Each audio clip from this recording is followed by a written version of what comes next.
Makin meningkatnya kasus COVID-19 di kota Cirebon mendorong Kelurahan Derajat ambil inisiatif dengan menciptakan terobosan baru. Bentuknya dengan memfungsikan kantor Balai Pertemuan Masyarakat atau Bapernas setempat untuk menjadi lokasi penampungan tempat singgah keluarga sehat. Langkah Kelurahan Derajat tersebut mendapat apresiasi dari Wali Kota Cirebon, Haji Nasruddin Aziz. Wali Kota meminta kelurahan lain turut mencontoh terobosan yang dilakukan Kelurahan Derajat. Seperti disampaikan Wali Kota, pada kegiatan penyerahan realisasi kontribusi sarana dan prasarana tempat isolasi mandiri tingkat RW di Bapernas dari PT Primed Sumber Berkah Utama di kantor kelurahan setempat pada Senin 28 Desember 2020.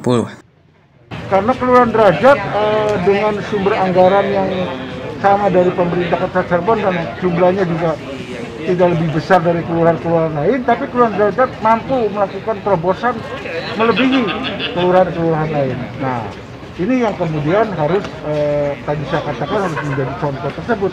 Itu. Ya. Lebih lanjut, Wali Kota mengungkapkan ketiga tempat isolasi mandiri yang disiapkan Pemda Kota Cirebon tidak mencukupi. Karenanya, Pemda Kota Cirebon menyambut baik terobosan yang dilakukan oleh Kelurahan Derajat tersebut. Pada kesempatan yang sama, Lurah Derajat, Wati Sulastri, menjelaskan saat ini sudah ada 111 warga di Kelurahan Derajat yang terpapar COVID-19 dan tinggal 6 yang melakukan isolasi. Dikatakannya, puncaknya terjadi pada November lalu, di mana saat itu warga yang terpapar kesulitan mendapat tempat isolasi sehingga harus melakukan isolasi di rumah.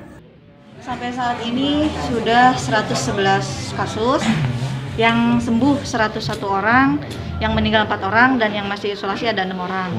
Kemudian kita punya program untuk penanganan COVID ini. Yang pertama, selain edukasi ke masyarakat melalui monitoring AKB, kita tiap hari keliling.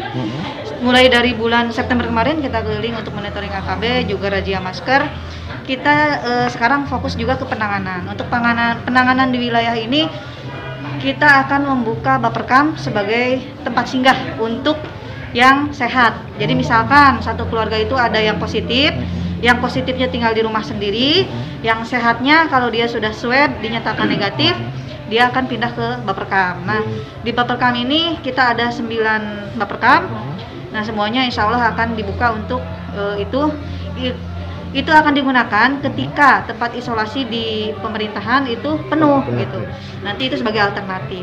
Nah, untuk di Baperkam ini karena mungkin sarana prasarana masih kurang, kita kolaborasi bersinergi dengan pihak swasta. Dan alhamdulillah untuk PT Primed ini datang, nah kita punya program ya, sudah kita kerjasama, jadinya alhamdulillah mendapat bantuan untuk sarana prasarana tempat tidur. Dari Kota Cirebon, Cepi Sukmana, Geragi Politan TV melaporkan.